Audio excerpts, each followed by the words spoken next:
conquered people in their own land. The British treated them like dogs. They were serfs to the British. The British man could beat them and kick them and dare them not, to hit back. They were not allowed to defend themselves against the British. That's the problem they still have there right today. And you're going to talk, you think because you got out of slavery, the game is up. The Irish, and that game with the Irishmen and the British have been going on since the 1600s. And it's still going on right now. Yes, the British man could send for an Irish man's wife and sleep with her at will. He could send for his daughter and sleep with them at will. When the Irish were starving because of the potato drought, they weren't starving because of the absence of food. The Irish were growing more than potatoes. At the very time they were starving, they were shipping out all kinds of corn and cereal crops. They were shipping out beef and cattle. You hear what I said?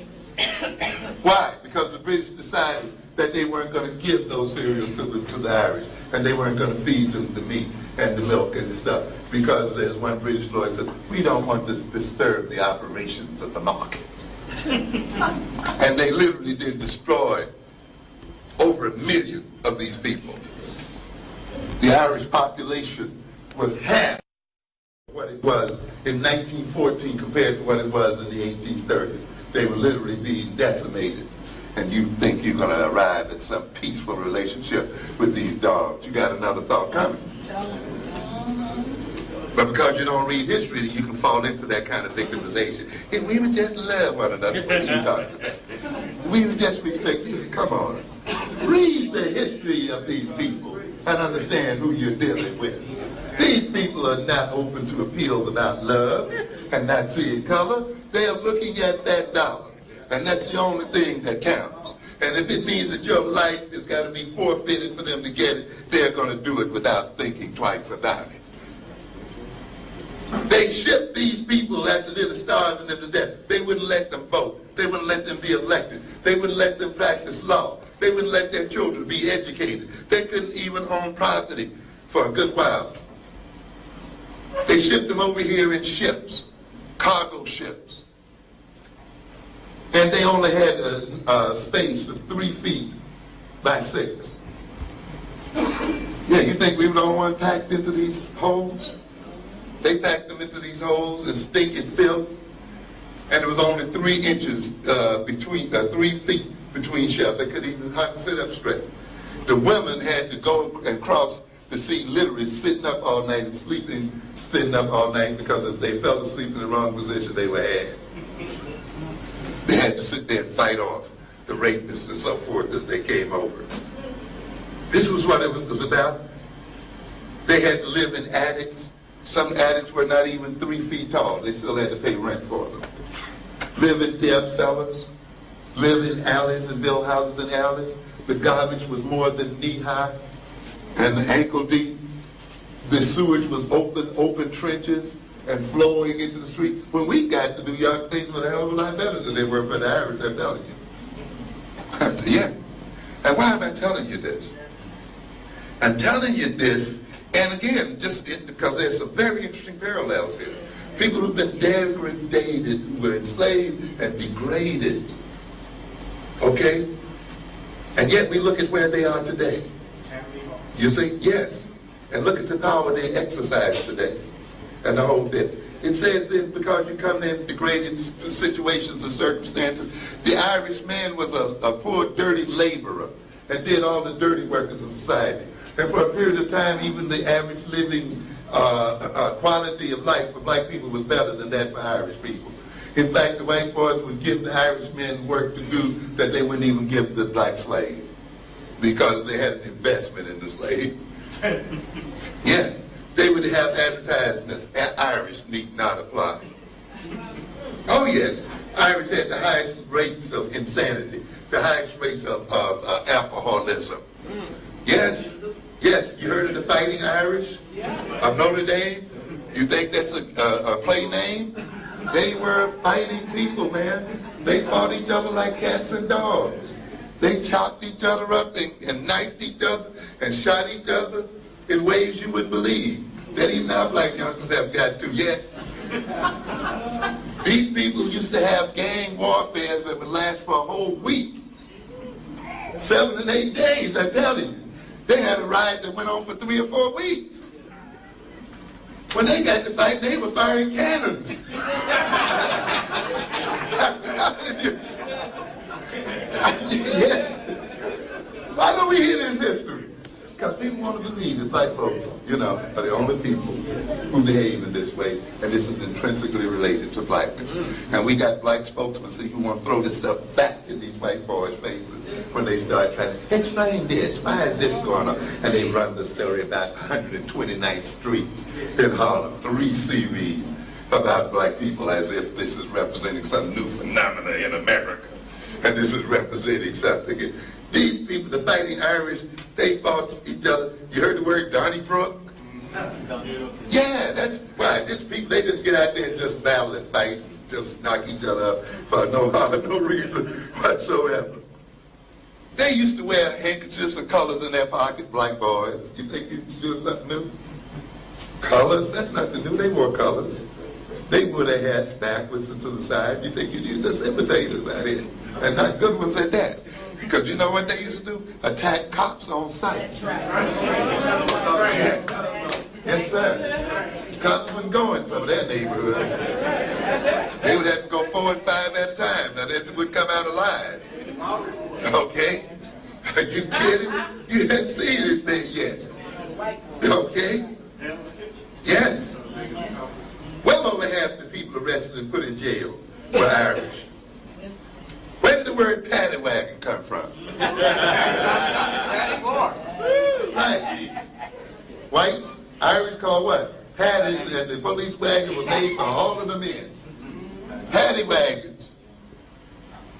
We can go on and on here. But and the orphans, all of these, they were known as thriftless people. People who didn't know how to spend their money. And they were not ashamed to beg. Known for getting on welfare. Yes, 60% of the people in the poorhouse, Irish white folk. As they moved into Boston and other cities, the welfare rolls and the charity rolls more than doubled. Didn't hear of bathtubs. Didn't know what bathtubs were. You know? So what are we saying here then? But they got out of it. And there were other groups who had similar conditions. But I talk about them because they resemble a lot of ours. Yes. How did they get out of it? They got out of it by finding some kind of political and economic niche. By learning to control some lever of power. They took control, political control, of the cities. They took political control of the civil service. They didn't come in here, we're going to hire all people fairly. We, you know, and be the height of the Dickens Fairness Brigade. They came in there knowing who they were going to hire. They were going to hire their own people. And they were going to get their own people in there. And they brought them in there until they got them out of poverty. And they brought them in there until they gained respect. And they gained respectability. And then the white would say, okay, we think you're white enough to come on in. We'll make you one of us. You see? When these Spanish people get control of these cities, you are not going to be in part of it. You can believe that. I'm going to tell you that. You can talk people of color all you want to. Because these other people understand the name of the game. And that is to get in so they can bring their own in with them. Okay. They want to talk to Negroes and make Negroes saints. And we're supposed to be examples to mankind. The poorest and the weakest and lowest people got to be an example to mankind. We're going to hire everybody. In fact, we try to prove how fair we are by hiring the other ones first. You see? Yes. And one of the things that the Irish were noted for, and one of the other reasons why they were fighting Irish, because they'd attack everybody that wasn't Irish too. That's right. Because they had immense solidarity as a people. Immense identification one with the other. And they had been fighting these British so long. And they had learned how to deal in subversion and so forth. until they ultimately used the skills for their subversive activities against the British and the skills that they learned in organizing their resistance to the British, they transported it to political skills that they used here in America to advance their interests, and even represented areas that weren't even Irish. They still had control of the areas. And what's the point here that I'm getting at, ladies and gentlemen? We're even in a better condition than they were as a people. We even now, as black people, have more to work with than they had at that point. Then what is missing? The major thing that's missing then is an African consciousness. Yes, sir. Is an African solidarity. Is an African identity. And an African-centered purpose. And a commitment to the advancement of African people. The only thing is missing is our failure to see ourselves as a nation and to organize ourselves as a nation. To become a nation in America, to gain control of our internal markets in America, to gain a good significant amount of ownership of the mainstream economic system. We just don't want to own the mom and pop stores in the black community. We want to own them downtown. We're going to own them in the malls. And not only are we going to own them downtown and in the malls, we're going to own good chunks of Xerox. We want to own good chunks of IBM. We want to own good chunks of Con Ed with their cheating self out there, overcharging black churches and everything. They even overcharging the people who pray a lot. And despite all their prayers, Con Ed came right in and hiked their bills right up. And we got more churches than anybody. I guess that's why they charge us more. In the fusion, what is going on here today is that corporations will literally be sovereign in the world, not governments. The NAFTA agreement, the GATT agreements have transferred the power of governments to international bodies so that these international bodies will be able to overrule the U.S. Congress. They will be able to overrule the U.S. Supreme Court. And if there are trade disputes and other disputes between nations, if United States laws about pollution and so forth are seen as hindrances to trade in the world, these countries can take the United States to an international court and have that court have the United States to abrogate its own environmental laws and other laws in the interest of world trade or penalize the United States. Why then are you electing governments? Why are you electing people to office when the power to determine this nation's laws and determine trade and so forth is put in the hands of international bodies?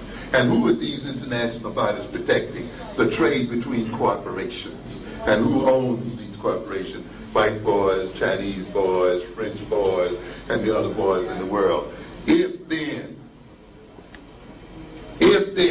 the corporations are going to be ruling the world, then we must be major owners in those corporations.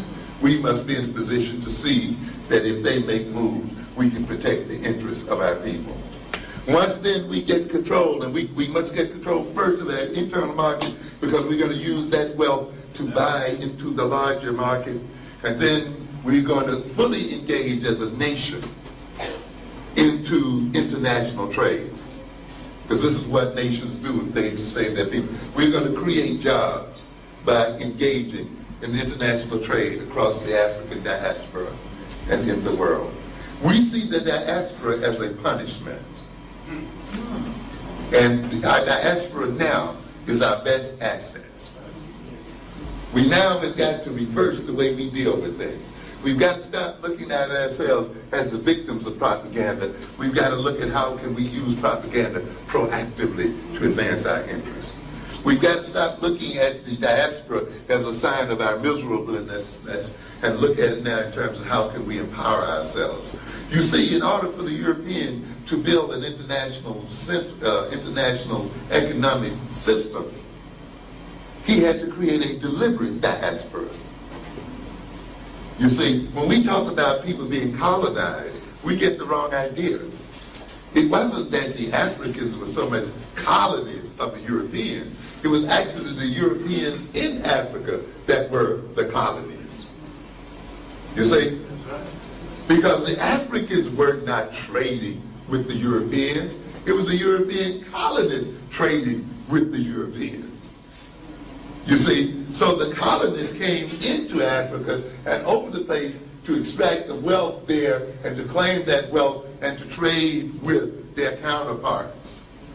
And therefore, these colonies were deliberately created, and they then were used as means to create a global economic system.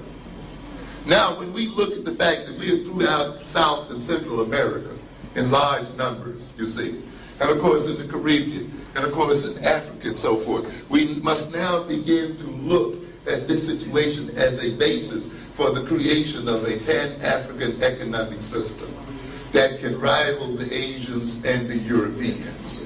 And therefore, what we must learn now is about import and export trade and international trade. We must begin to learn about capital markets. We must begin to learn about investment banking. We must begin to learn about syndication of money and how you raise wealth and create wealth so that you can build corporations and so forth. And then it is there, because what I see African people in America becoming, I see the African people in America becoming the central marketing factor in the African community. We are in this nation, and we are one of its largest markets. We want to now make this market available to African manufactured products, because at this point the United States is blocking those products out. And Africa cannot become a manufacturing and industrial nation if no nation will buy its manufacturing. Quick example, Ghana, which sold cocoa beans, decided that the money was in the processing of the cocoa beans. But that's the white man's game, isn't it? Nestle wanted that. Hershey wanted that. They just wanted Ghana to sell the raw beans, you see. And they went out and bought the factories so that they could turn the cocoa beans into cocoa and refine chocolate and sell that, because that's where the money end of the deal was. The United States and these other Europeans would not let those products cross their borders. At this point now, as African Americans, we must empower ourselves in such a way that we are going to get this government, the same way we rallied for South Africa, the same way we rallied for Haiti, the same way we rallied for Namibia, the same way we rallied for any African nation that has problems. And we go to the Washington government and get them to change their policy in the interest of the liberation of African people of the world. And we're not through now. The next game is to do this, to knock down those tariffs that they have against African nations, to get this nation to relieve the Africans of that debt that they have laid upon them and make their lives impossible. This is the political goal of the African community, and to control and hold our money and squeeze their economic balls until we get what we want from them and change the nature of this people. And if Hershey is going to block the buying of African refined cocoa, we'll drink another hot chocolate in our lives, because we're not going to let it happen. You understand what's going on here? You dig it? This is the kind of game, because the other deal is you want them to develop their capacity to manufacture. You're going to stop going down to this gap and buying that garbage down there until you recognize if it's going to be sold and you're going to buy it, you're going to see that those clothes were sewn in Africa and sewn in the Caribbean and sewn in Central and South America. You're not going to put $1 into it. You see? You understand? So as you bring them into being, sewing and creating, manufacturing and so forth, they will grow technologically and they will advance industrially and create jobs for their people, because their African American brothers and sisters are making their dollars available to their product, and they are opening the borders of America to their products, and this is how you advance. That's why the African American, the Africans in America are the key. We are the key group to the advancement of Africans all over the world. Yes, sir. And you have to understand the role that we must play. But we're not going to let this Nigerian oil move from white-owned hands in Nigeria to white-owned hands in America. Yeah. We got to learn about the capital markets in Africa. And we got to see investment in Africa as a natural place for us, as investment in America was a natural place for the investment of the English and a natural place for the investment of the Frenchmen. and a natural place for the investments of Europeans. Okay. Do you know that the American nation was a debtor nation until 1915? Yeah, we think this is the first time Americans was a debtor nation. No, it's not. Because of, why was it a debtor nation? Because the wealth of Europe was being exported to America to build up its infrastructure and to develop its industrial base. And America's market was protected from competition until its industries got strong enough to compete in the world. And that's what you got to do to your internal markets. You got to sharpen your stores and protect your stores against the competition of other people. You got to sharpen with your corporation and protect your corporation until they grow strong enough to compete on their own against other people and other races and other groups. You've got to see that Africa is a natural place for us to invest in. And we've got to become the financiers of African development the world over. And we've got to become the marketers of African products in America and in the world. We've got to become the designers of product. We then will play a role in the totality of the African political and economic system. And every African product, manufactured and otherwise, should move through the hands of African people in America. And we should be marketing them to the Woolworths and to the Walmarts and to all the rest of these gangsters. If they can sell irons made in China, and there are 10 times as many black people in this country as there are Chinese, then they can sell irons made in Nigeria. If we can buy Chinese-made irons in Woolworths and in these other places, we can buy irons made in the Caribbean, irons made in South America, irons made in Africa, etc. And we can see stamped on the made in Nigeria, made in Ghana, made in here, made in there. And those irons and those products and those cheap fans and all that other stuff can be wholesaled by African Americans and sold and marketed by African Americans, both through African American retail and European retail situations. And therefore we create jobs for African Americans here in America, and we create jobs for Africans the world over. We got it. All we got to do is take it. Thank you for your attention.